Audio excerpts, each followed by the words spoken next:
یاد رکھیے اس مصالحت کے عمل میں صلح کروانے والے مصلح کا مخلص ہونا شرط ہے۔ صلح کرانے میں آپ کا مقصد فقط اللہ کی رضا ہو۔ قرآن کریم میں سورہ نساء میں اللہ جل وعلا نے ارشاد فرمایا ان یریدا اصلاحا یوفق اللہ بینہما، کہ صلح کرانے والے اگر صلح کرانے کا ارادہ رکھیں تو اللہ دونوں دلوں کو ملا دے گا۔ بس شرط یہ ہے کہ اب اپنی ذاتی برتری ثابت کرنے یا احسان جتلانے کی خاطر نہیں، دو دلوں کو ملانے کے لیے فقط اللہ کی رضا کی خاطر صلح کروا رہے۔ نبی کریم صلی اللہ تعالی علیہ وآلہ وسلم نے ارشاد فرمایا افضل الصدقۃ اصلاح ذات البین، سب سے افضل صدقہ آپس میں صلح کرانا ہے۔ ایسے ناراض لوگوں کو تلاش کریں، وہ آپ کے منتظر ہیں، وہ ضرورت مند ہیں۔ جس طرح ایک غریب کو پیسے کی ضرورت ہوتی ہے، ایک بھوکے کو کھانے کی ضرورت ہوتی ہے، اسی طرح مخالفین کو صلح کروانے والوں کی ضرورت ہوتی ہے۔ اور حدیث شریف میں نبی کریم صلی اللہ تعالی علیہ وآلہ وسلم کے فرمان کے مطابق سب سے بڑا صدقہ ان ضرورت مندوں کی ضرورت پوری کرنا ہے۔ دوستو اگر آپ غریب ہیں اور دل میں یہ خواہش ہے نا کہ میں بھی ضرورت مندوں کی حاجات پوری کروں، میرا شمار بھی صدقہ دینے والوں میں ہو، پیسہ نہیں ہے تو پرواہ نہ کریں، فکر نہ کریں، بس خلوص نیت کے ساتھ ناراض لوگوں کو تلاش کرتے ہیں، مخالفین میں مصالحت کرانے کو اپنی زندگی کا مشن بنا لیں۔ اللہ تعالیٰ دنیا میں بھی عزتوں سے نوازے گا اور آخرت میں بھی آپ کو سب سے زیادہ نفلی عبادات میں مشغول رہنے والوں اور سب سے زیادہ صدقہ دینے والوں کے مقام پر فائز کرے گا۔ اور اس مشن کو عبادت سمجھ کر ہر روز خلوص دل سے اللہ جل وعلا کی بارگاہ میں دعا بھی کرتے رہیں کہ اے اللہ میں نے تیرے حکم پر عمل کرتے ہوئے اپنا کام شروع کر دیا ہے، اب ان کے دلوں کو تیرے حوالے کرتا ہوں، میرے اللہ تو اپنے خاص فضل و کرم سے ان کے دلوں کو ملا دے اور ان کے دلوں سے نفرتوں کو مٹا دے۔ مصالحت کے عمل میں دعا کی بڑی اہمیت، اور اس میں ایک شرط یہ بھی ہے کہ آپ کا دل بہت بڑا ہو، کیونکہ جب آپ صلح کروانے کی کوشش کریں گے نا تو شروع میں لوگ آپ ہی کے مخالف ہو جائیں گے۔ تو یہاں اس حقیر فقیر کی یہ بات یاد رکھیے گا کہ روشنی پھیلانے کے لیے موم بتی کو سب سے پہلے خود جلنا پڑتا ہے۔ روشنی اسی صورت میں پھیلتی ہے جب موم بتی خود جلتی ہے۔ آپ کو طرح طرح کے طعنے بھی سننے پڑیں گے۔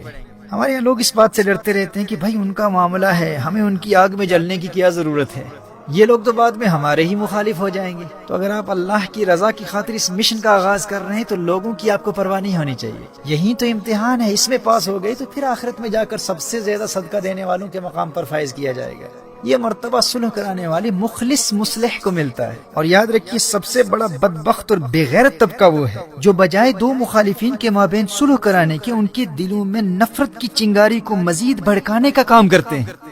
اختلافات کو ہوا دینے والا یہ تیسرا بے غیرت طبقہ ہوتا ہے۔ یہ بے شرم لوگ عام مجالس میں، محافل میں، بلکہ سوشل میڈیا پر آ کر نفرتوں کے الاؤ بھڑکانے والے کامنٹس کے ذریعے دلوں میں مزید دوریاں پیدا کر دیتے ہیں۔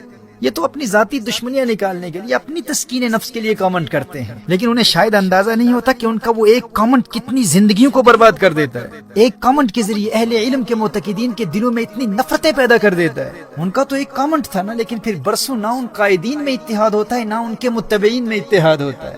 وہ وقت بھی دیکھا ہے، تاریخ کی گھڑیوں نے، لمحوں نے خطا کی تھی، صدیوں نے سزا پائی۔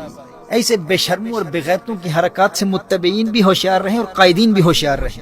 یہ اللہ والوں کا کام نہیں، اللہ والوں کا کام تو یہ ہے کہ وہ اپنے ذاتی نقصان کی پرواہ کیے بغیر ایک موم بتی کا کردار ادا کرتے ہوئے خود کو جلا کر روشنی پھیلاتے ہیں، اپنے معاشرے میں دشمنوں کو تلاش کر کے ان میں صلح کرانے کو اپنی زندگی کا مشن بنا لیتے ہیں۔ اور یہی قرآن کا مشن ہے۔ سورہ حجرات میں اللہ نے ارشاد فرمایا انما المؤمنون اخوہ فاصلحوا بین اخویکم، تمام مسلمان بھائی ہیں تو اپنے دو بھائیوں میں صلح کرو۔